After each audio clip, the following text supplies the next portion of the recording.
Hello. We are Dutch Family Adventures. My name is Marcel. Larissa. Bodiam, Jolie, Dominique. And Dominique. And we're a family of 5 traveling for 1 year through Europe in our beautiful camper truck. We'd be happy to show you around. Let's make a tour.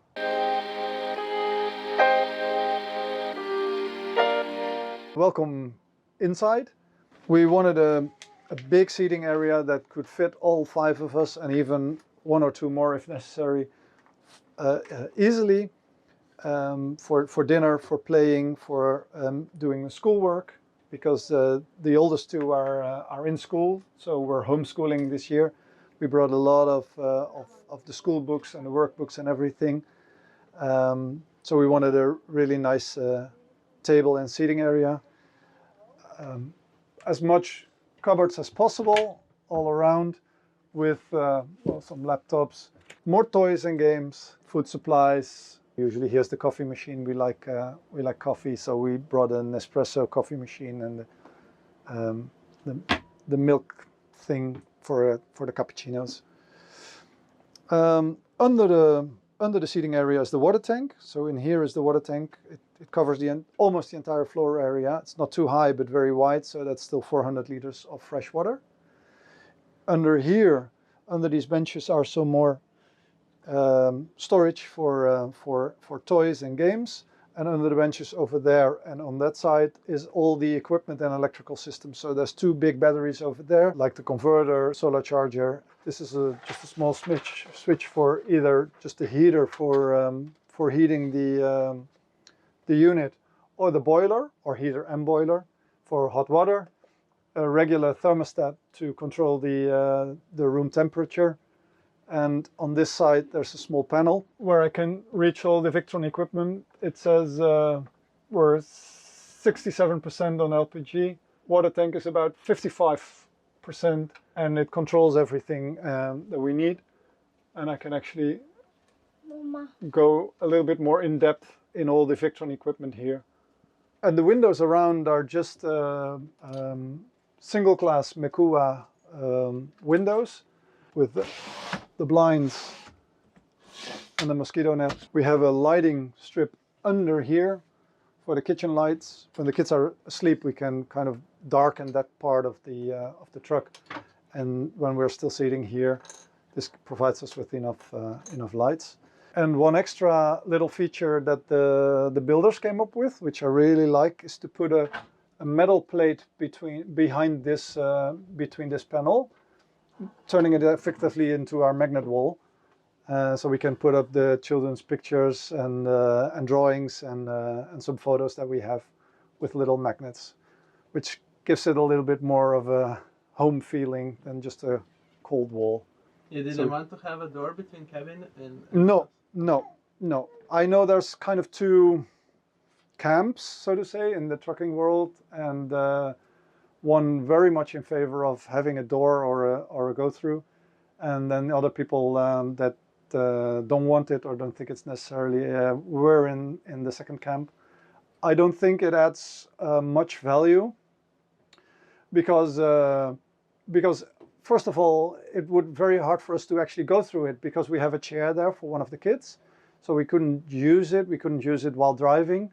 And then there's the safety reason that people say, if something happens, I can actually get into the truck. But then again, if I have to get into the truck and for safety reasons and drive off, I still need 3, 4, 5 minutes of compressing air before I can actually drive off. So if there's really bad guys out there, I don't think they would give me this 4 or 5 minutes waiting time. So we didn't see the added value and decided on not having it, because it's actually also it costs a lot to build it and maintain it exactly. In the design and the space that we have, the box is 5.70 meters long on the outside, so giving the sandwich panels it's a little bit less on the inside, which is for this kind of truck a fairly large box. But given the wish list that we had with seating and sleeping for everybody, this turned out to be the best size for us. And then even then we couldn't fit in a very, very big kitchen. As you can see, we don't have a lot of counter space. We have the gas stove and the sink. We can close the sink with these extra hatches for a little bit extra space. But since the kitchen is right next to the table is used as some extra kitchen space as well.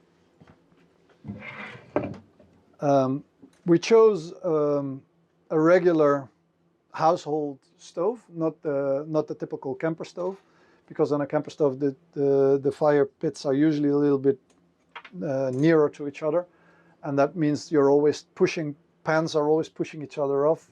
So we decided we wanted to have a big one. Cooking for a family of 5, we need big pots, big pans, and they all need to be fit on the stove. So that's we purposely did that. And then we added a lot of this just plain IKEA boxes for some extra storing space. And the great thing about these, we find, is that they're all with suction cups, so we can actually hang them or rehang them without drilling holes everywhere in our truck. We use the same suction cups here for hanging our coats, and even here for preventing the boxes of sliding out, because here is the boxes with the clothes for the kids. So we use these same things everywhere. The oven, just a small gas oven, which works really nice for heating up stuff, for like these little buns. It's not really powerful enough to bake 5 pizzas in a row. Then we're having dinner for 2.5 hours. If we want to bake 2 pizzas at a time, it takes a long time. It's not really powerful enough, but well. Big fridge. Well, the biggest fridge we could find on a 24-volt system, and a freezer. It is, and I say it's a 24-volt system because of the truck has 24 volt. The entire electrical system is 24 volts. So we have 2 batteries, but they're in series, so to make 24 volts. And then we have a converter to 220 volts for some sockets, to use a laptop or something, and there's another converter to turning it down to 12 volts, especially for the LED lights. So the LED lights and like these little power sockets for also charging the USB sockets for charging mobile phones are also 12 volts.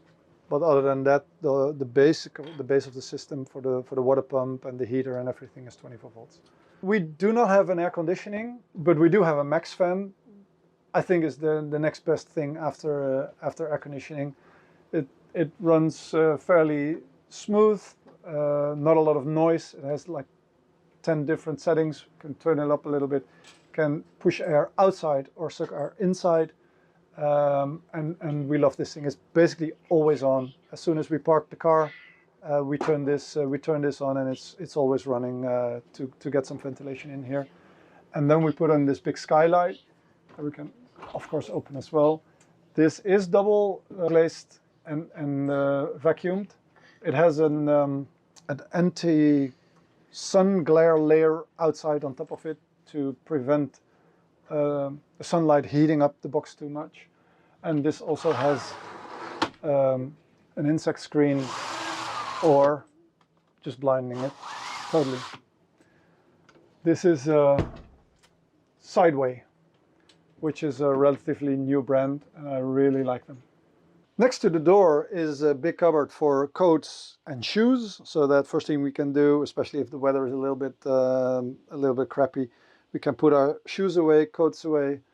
And here's another one for some sunscreen, some hats and shades. And in here is also the Wi-Fi router that we have. So we have our own Wi-Fi router connected to a SIM card, a data SIM card.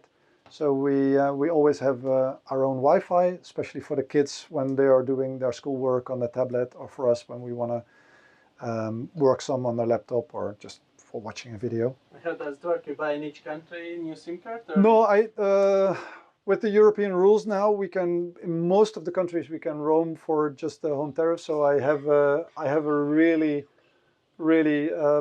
big data subscription in the Netherlands, and we use that in most countries, unless it's not within the European roaming rules, and then we buy a data SIM card. which is usually 10 or 20 euros. I think in Albania we needed to buy, or Montenegro, Montenegro we needed to buy a separate card, which was like 15 euros for 30 days for 200 gigabytes. So it's more than enough for the time that we spent there.